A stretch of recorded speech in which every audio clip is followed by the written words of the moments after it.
I never thought I would live long enough to tell a story like this. Even now, as I sit here, thinking back to that day, my hands still tremble. It wasn't the kind of pain that makes you scream.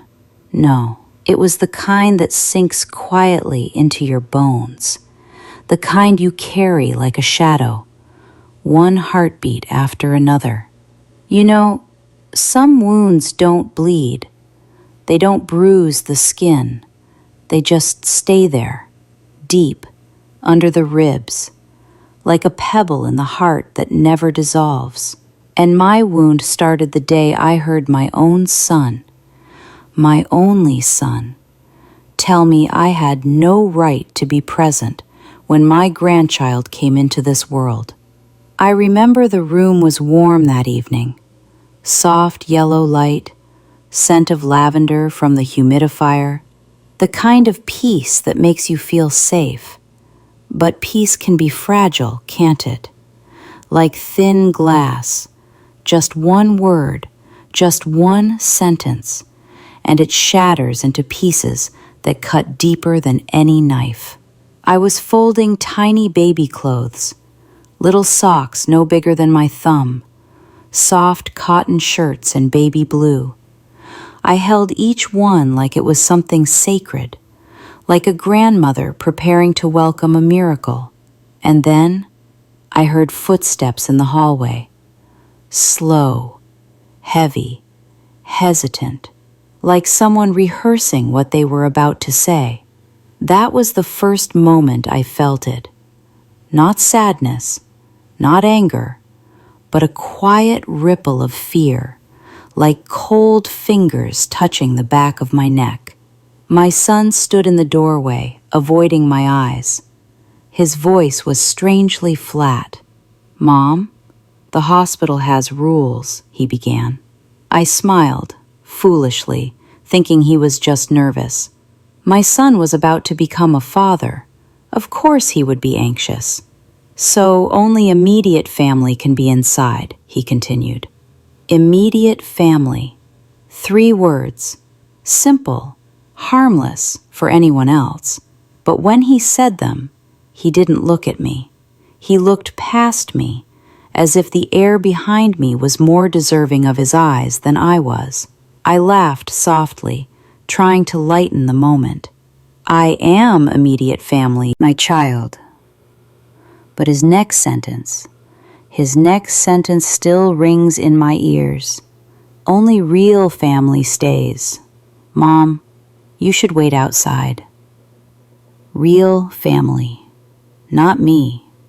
Not after raising him, feeding him, staying awake through his fevers, celebrating every birthday, praying through every heartbreak. Not me. The woman who held his tiny fingers the day he was born. I remember standing there, frozen, the baby clothes slipping from my hands, falling to the floor like fallen leaves. I stared at him, waiting for him to laugh, to say it was a joke, to say he didn't mean it. But he didn't. He just walked away, and the silence he left behind was louder than any argument could ever be. I sat down because I couldn't trust my knees. My heart was beating too hard, too fast, like it was trying to break out of my chest. I remember gripping the edge of the table, trying to breathe, whispering to myself, "It's just a misunderstanding. He doesn't mean it. It's just stress." But do you know the most painful thing? It wasn't his words. It was the way he said them, like a line he had rehearsed, like someone else had already whispered it into his ear. Someone who wanted me gone. Someone who wanted me outside that delivery room. And I didn't know the truth then. The truth that would tear open everything I believed about love, loyalty, and blood. I wish I had walked away from that moment. I wish I had protected my heart. But I stayed. I stayed because I was a mother. Because mothers endure. Because we always hope, foolishly, that love will be enough. That night, I lay awake listening to the walls breathe. Every light was off, but my mind was screaming. Why wasn't I enough? What did I do wrong? Why did my son, my baby, stand there and draw a line that cut me out of his new life? I wish the story ended there, with hurt but no betrayal. But life is not kind like that. Pain doesn't come alone. It arrives in waves. Because what I discovered later, what I overheard, what I shouldn't have heard, was that this decision wasn't made by my son. It was decided for him, persuaded, planned, arranged, by someone who should have seen me as a mother, not an enemy. And the day my grandchild was born, the truth finally surfaced, raw, brutal, unforgettable. The kind of truth that cracks open the heart and leaves nothing but trembling. If I had known what was waiting inside that hospital, if I had known what they were hiding from me, maybe I would have chosen not to go. But I did go, and they regretted it. Oh, how deeply they regretted it. Because while they locked me outside that delivery room, they never expected the secret I would discover, the one that would change everything. Not just for me, but for them, for my son, for my daughter-in-law, for the entire family. And that was the beginning. Before I tell you what happened at that hospital, before the shouting, the silence, and the moment they realized what they had done, I need you to understand what our life looked like before the storm. Because pain never arrives in a vacuum. It comes after trust, after warmth, after years, even decades, of believing that love is enough. My house used to sound like family. Every morning you could hear my husband watering the garden, humming that old tune he loved, the same melody he used to sing when our son was little. The scent of fried shallots, fish sauce, and warm rice drifted through our tiny kitchen. I would place 3 bowls on the table, one for him, one for me, one for the child we both adored beyond reason. That boy, my son, he was everything. The kind of child who ran into my arms after school, who pressed drawings into my hands, saying, "Mom, I made this for you." I still have some of those drawings. Crinkled paper, faded crayon, red houses, a stick figure family holding hands under the sun. 3 people, always 3. There was a time I believed nothing could separate us. Not money, not distance, not even adulthood. When he left for college, I cried quietly so he wouldn't feel guilty. When he got his first job, I prayed every night for his safety. When he brought home the woman who would later become my daughter-in-law, I welcomed her with open arms, truly, not just politely, but with the kind of warmth only a mother can give. Her name was Lynn, pretty, graceful, the kind of girl who chooses her words carefully. At first, she smiled a lot, shy and gentle. She thanked me for dinner, helped wash dishes, even sat with me late at night to talk about her family. I thought, finally, my son has found someone who will love him the way I do. But love can be complicated when it is shared. Maybe I didn't see the signs. Maybe I didn't want to see them. The first shift was small, tiny like a crack in a teacup. Lynn started correcting the way I folded laundry. She replaced the soy sauce I always used with a brand I'd never tasted. When I told her stories from the past, she would just nod, not listening, not disagreeing, just distant. Little things, barely noticeable, easy to wave off, easy to excuse. After all, I told myself, every new house needs time to settle. When they got married, I moved in to help, not to interfere. I knew how exhausting pregnancy could be, how terrifying new motherhood was for some. So I cooked their meals, washed their sheets, massaged Lynn's swollen legs when she couldn't sleep. She rarely thanked me after that. Sometimes she wouldn't even speak to me unless necessary. But I ignored the ache in my chest. I told myself that love means patience, that if I give, eventually I would receive. My husband, quiet as ever, simply said, "Time changes people. Let it be." And I tried. I really tried. But slowly, my place in the house shifted. Not suddenly, but like sand slipping under a door. One day I was Mom. Then I was Meh. Then eventually just a presence. Someone to nod at, not someone to talk to. I was still hopeful though, especially when Lynn got pregnant. Oh, the day I heard the news. My hands shook from happiness. A grandchild, a new life, a piece of my son, a continuation of the love we once shared. I spent weeks knitting tiny hats. I bought storybooks, toys, blankets, even set aside money for the baby's future. I imagined the first cry, the tiny fingers curling around mine. I imagined being there, beside my son, as he became a father. But hope, I've learned, can mask reality. Because while I was planning for a future with my grandchild, someone else was planning a future without me.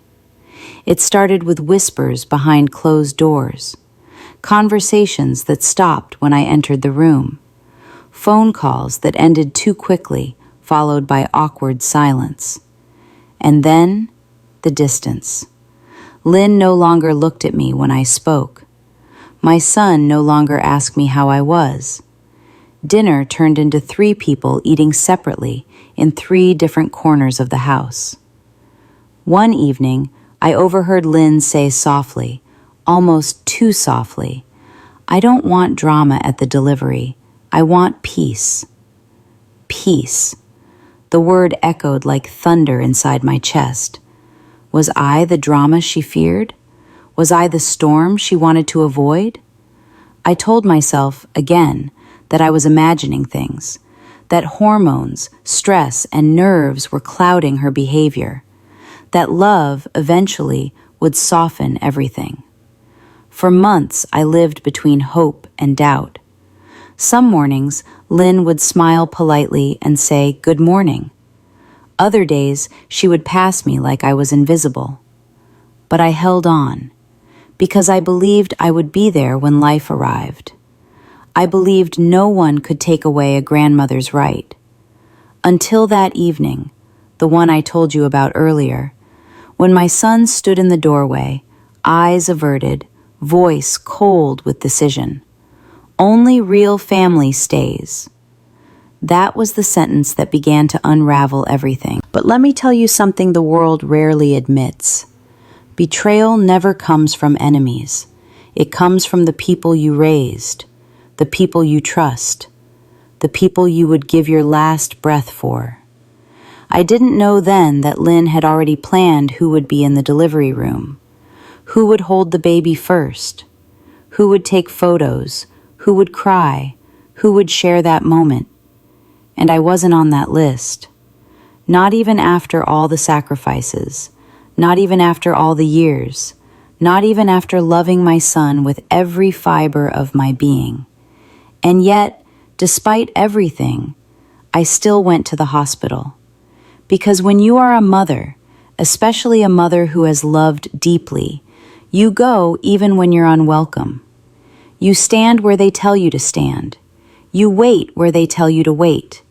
You endure humiliation for even a glimpse of what you helped bring into this world.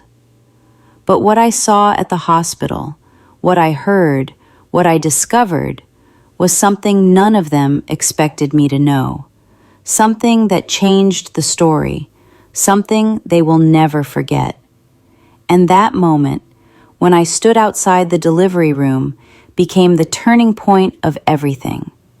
The moment before the storm breaks, something small but sharp enough to bleed memory. You would think the moment of betrayal arrives like a thunderclap, loud, unmistakable, impossible to ignore. But in my life, it began softly, almost politely, a misplaced whisper, a door closed half a second too quickly, footsteps stopping abruptly when I walked down the hall. Little things, so small they could be excused, almost invisible, unless you were the one being pushed out. And I was. 2 weeks before the due date, I woke earlier than usual. The house was still, gentle, the kind of silence that feels like freshly fallen snow, cold but undisturbed. I brewed ginger tea for Lynn, the way my mother once did for me when I was pregnant. I carried the cup to her door and paused, not out of hesitation, but because something sounded off inside her room. Voices, 2 of them, low, urgent, trying not to be heard. My son's tone, strained, careful. Lynn's voice, clipped, almost trembling. I didn't move. I held my breath like a thief. Not because I wanted to eavesdrop, but because in that moment, something inside me whispered, "Listen." Through the thin wall, their conversation escaped in fractured pieces, like shards of glass falling through cloth. "She'll make it emotional. I just want a peaceful birth. I don't want her crying there. Mom will understand." Understand what? Understand what? My hand tightened around the teacup. I could feel the ceramic warm against my palm, grounding, steady, like the last piece of reality I could still hold on to. I knocked. They fell silent instantly. The kind of silence that is not blank, but guilty. When the door opened, Lynn smiled, too wide, too sweet, like a curtain stretched too tightly. "Oh, Mom, good morning. You're awake early." Her eyes flicked to the teacup as if it was foreign in my hand. My son stood behind her, jaw tight, shoulders rigid. Awkwardness pressurized the air. I handed her the tea. "I thought this would help you sleep better." She took it, nodded, thanked me, but her hand trembled. And she didn't drink it. That was when I first knew. Not fully, not clearly. More like a cold suspicion sliding quietly into my bloodstream. They were planning something. Something about the birth. Something they didn't want me to know. But I still tried to believe in them, because denial is easier than heartbreak. A few days later, Lynn's mother visited. She stepped into the house like she had always lived there, her bag placed on the couch, her voice loud in my kitchen, her perfume filling every corner like a flag planted on new land. They chatted like old friends reunited, laughing in the living room, whispering in the hallway, closing doors behind me like a wall was forming. I made lunch for the 4 of us. When I placed the plates on the table, Lynn's mother turned to my son with a smile and said, "So, we agreed, right? Only the closest ones in the delivery room." Closest ones. She didn't look at me. She didn't have to. The words were a blade, sharpened by implication. I swallowed the bitterness with rice. Each grain felt like a stone. My son didn't speak. He ate with his head lowered, as if silence was safer than truth. No one asked me about my feelings. No one asked if I had pain. No one wondered why my hand shook as I picked up my chopsticks. But inside, something cracked. Softly, but irreversibly. Because that was when I realized it wasn't the hospital's rule. It wasn't stress. It wasn't about peace or comfort. Someone else had taken my place. Someone else was going to stand beside my son where I once stood. Someone else would hold the baby first. Someone else would be family in the moment that was supposed to be ours. Not me, not the mother who raised him. And the painful part? I still loved them, even as they pushed me out. One night, unable to sleep, I walked into the living room for water. A light was still glowing, dim, honey-colored, stretching shadows across the floor. My son sat alone on the couch, staring at something in his hands. Curiosity led me closer. It was a hospital permission document, 2 blank spaces for names. 2, not 3. Lynn's mother's name was already written. The second line was empty. My son's hand hovered over it, pen trembling. He looked so young in that moment, not the man I raised into adulthood, but the little boy who once hid behind me when strangers visited. I sat quietly beside him, not speaking first, waiting, hoping he would look at me.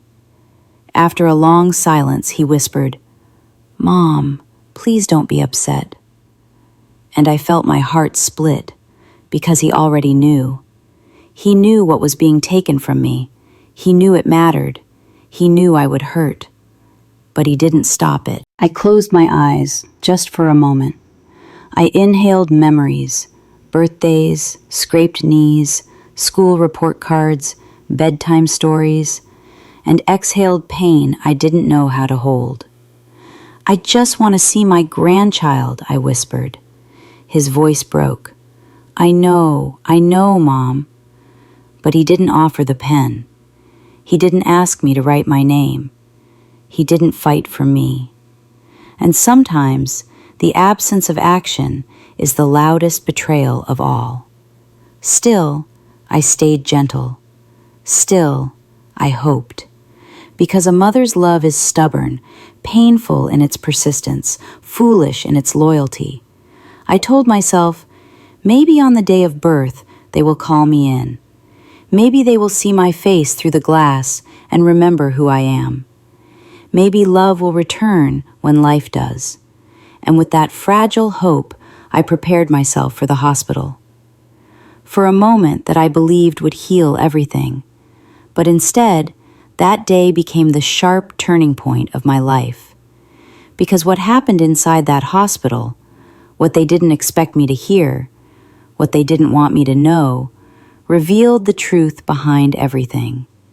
And once the truth came out, nothing was ever the same again. We walk into the hospital. Emotions sharpen, suspicions confirm. The heart begins to break open. The morning Lynn went into labor, the world looked deceptively gentle. The sky was pale silk, quiet and unthreatening. The air smelled of rain.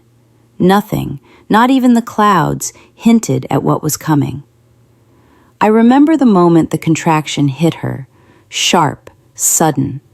My son rushed to her side, voice trembling, panic and excitement tangled together. I helped her to the car, held her hand while she gritted her teeth through the pain. I stroked her hair and whispered, "Breathe, Con, just breathe." And for a flickering second, we were a family again. 3 people bound by one new life, but illusions dissolve quickly. We arrived at the hospital in a blur of footsteps, stretched voices, the metallic scent of antiseptic. Nurses wheeled Lynn away, while doctors called instructions. My son followed closely. She never looked back at me. And there I stood, alone, in the middle of white lights and rushing doors, like a chapter of a story suddenly ripped out. A nurse approached. "Are you her mother?" The question hit me harder than it should have. "No," I said, feeling something sink inside my stomach. "I'm her mother-in-law." She nodded, kindly but distantly. "Only 2 people are allowed in. They've already been registered." I swallowed, hard. 2. Registered. Already. My son hadn't even asked me. He hadn't even hesitated. My name was never meant to be there. Still, I stayed. My feet would not move. I stood near the double doors, watching through a small window. Flashes of bodies, lights, machines, but no space for me. I kept hoping someone would open that door, call my name, ask me to join. Hours passed like heavy stones. I sat, stood, walked, sat again. My fingers clutched the strap of my purse until they ached. Every contraction from beyond the doors felt like thunder. Not because of her pain, but because each one brought me closer to the moment I feared most. My grandchild would enter the world, and I wouldn't be there to witness it. That's when it happened. A door opened. Lynn's mother stepped out, not distressed, not tired, but smiling. Smiling. She called someone on her phone. Her voice was low, but joy made it careless. Yes, it's going well. He's holding her hand now. No, his mother isn't inside. It's better this way. My breath stopped. Better this way. Better without me. I felt something hot rush behind my eyes. Not tears, not yet. Heat, rage burning like fever. I pressed myself against the vending machine in the hallway, hiding, barely breathing. I listened because I needed to know. I told him she would make it emotional. We need calm energy in there, not guilt. I covered my mouth to keep from gasping. Guilt. They were afraid my presence would cause guilt, because deep down, they knew they were wrong. My son, my boy, had to be convinced to exclude me. Someone had tugged him away from me. Someone had planted fear, irritation, maybe even resentment. Someone wanted my absence more than my presence. Lynn's mother ended the call and stepped back toward the doors. I came out of hiding. I don't know how I found the courage, but I did. "Chi," I said, voice surprisingly steady. "Why wasn't I allowed in?" She turned, surprised, her mask slipping for a second. Then came that polite smile again, thin, restrained, false. "Oh, it's hospital policy, you know, for safety." Safety.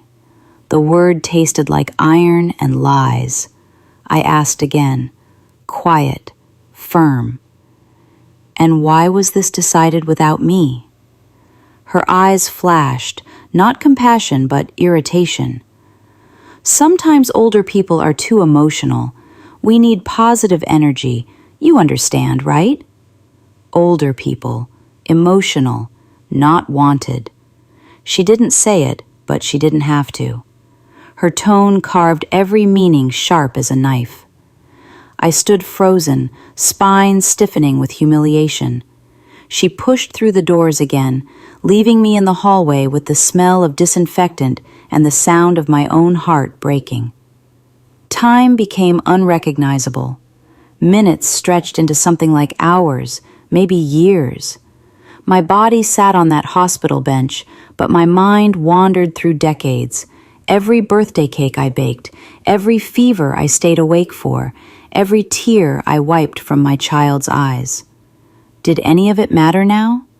Did any of it count? Or was motherhood something that expired once your children had new women to call family? My chest tightened, breath shallow, my hands cold. I whispered to myself, barely audible, why wasn't I enough? And for the first time in my life, I realized something brutal. Love does not guarantee a place, not in someone's home, not in someone's heart, even if you built the foundation. Hours later, finally, I heard it. A cry. Small, sharp, perfect. My grandchild had been born. My knees nearly gave out, my fingertips tingled. Every instinct inside me screamed to run through those double doors and hold that tiny miracle. But when they opened, it wasn't me they looked for. Lynn's mother came out first, holding the baby, wrapped in soft white cloth. The child I dreamed of meeting, touching, protecting. And without thinking, I reached out. She stepped back, just slightly, but enough. Enough to slice my heart cleanly in two. My son walked behind her, exhausted, glowing with pride and new fatherhood. His eyes found mine, and guilt flooded his expression like a shadow across sunlight. He knew. He knew what he denied me. I opened my mouth, but no words came. Just breath, trembling, fragile, like something breaking inside. And then he said it. The sentence that carried more weight than the one that exiled me from the room. Mom, please don't make this harder. Harder. Harder? As if I was the difficulty, as if my presence was a burden, as if my love was disruptive. He looked away, and I knew, beyond doubt, that something deeper was happening behind my back, something I had only glimpsed but not fully uncovered. This was not just exclusion, it was erasure. But the real truth, the secret I never expected to hear, was only minutes away. And when it surfaced, they would regret everything. The moment everything breaks open, betrayal revealed, secrets exposed, hearts torn wide. I wish I could tell you I handled everything with grace, that I looked at my son, smiled kindly, and walked away with dignity unshaken. But I didn't. I froze, halfway between anger and heartbreak, somewhere between a scream and silence. My voice felt trapped in my throat, trembling like a bird in a cage. I stared at the baby, my grandchild, his tiny mouth, his soft breaths, the miracle I had waited months for. I wanted to hold him, just once, just long enough to let love speak where words failed. But Lynn's mother shifted the baby slightly closer to her chest, not protective of the child, but protective of her place, as if holding him gave her power, as if motherhood could be inherited through possession. My son didn't see it, or pretended not to. He kissed his mother-in-law on the forehead, eyes shining with gratitude. "Thank you for being here," he whispered. I felt something collapse inside me, like a building losing its foundation. I was standing 5 steps away, yet I had never felt further. A nurse approached then, clipboard in hand, her tone gentle. "Do you want to come inside now?" My heart stopped. My son hesitated. Too long. His silence was louder than any refusal. Lynn's mother tightened her grip on the baby. She looked at him, not me, the way someone looks when they know they have influence. And then she said the sentence that ended the illusion of family. "I think it's better if she doesn't go in. Lynn needs calm. We don't want unnecessary emotions." Unnecessary emotions. Me. I was the unnecessary part. My son nodded, slowly, painfully, but he nodded. That was when my world split open. I didn't weep. I didn't scream. I laughed. A small, broken sound, the kind that comes from someone who has finally stopped pretending the wound isn't fatal. I turned away. I walked down the hallway, each step heavier than the last. I sat in a cold plastic chair beneath a fluorescent light that buzzed like an insect. My body was there, but my heart was somewhere else entirely, floating, ruptured, trying to find a reason to keep breathing. Then I heard it, a voice, not loud but close. It came from the next room, a thin wall between us, nothing more. I didn't intend to listen, but the words found me anyway. A doctor's voice, calm, professional. We need to make sure the birth certificate lists the correct guardians. Who will be signing? Lynn's mother answered carelessly. I will. The father will sign too, of course. My son asked softly, and my mother? Silence. Then Lynn's mother's quiet, sharp reply. She doesn't need to be listed. It will complicate things later. Complicate what? My pulse quickened, breath short, fingers cold. The doctor paused, confused. Grandparents are usually listed for emergency authorization if needed. No, Lynn's mother interrupted. We don't trust her with big decisions. Trust? She said trust, as if I had ever broken it, as if I had ever harmed anyone. I gripped the arm of my chair, nails pressing so hard they nearly broke skin. My son's voice came next, hesitant, unsteady. Maybe we should include her. She raised me. She deserves... No, Lynn's mother snapped, quiet but firm. You're a father now. You must protect your new family. My new family. Not ours, not the family. His new family. One that did not include me. I felt my chest tighten, like someone pressing a hand over my heart, slowly, deliberately. Then came the sentence, the one that shattered the last piece of me I was still trying to hold together. She had her time. Now it's ours. Her time.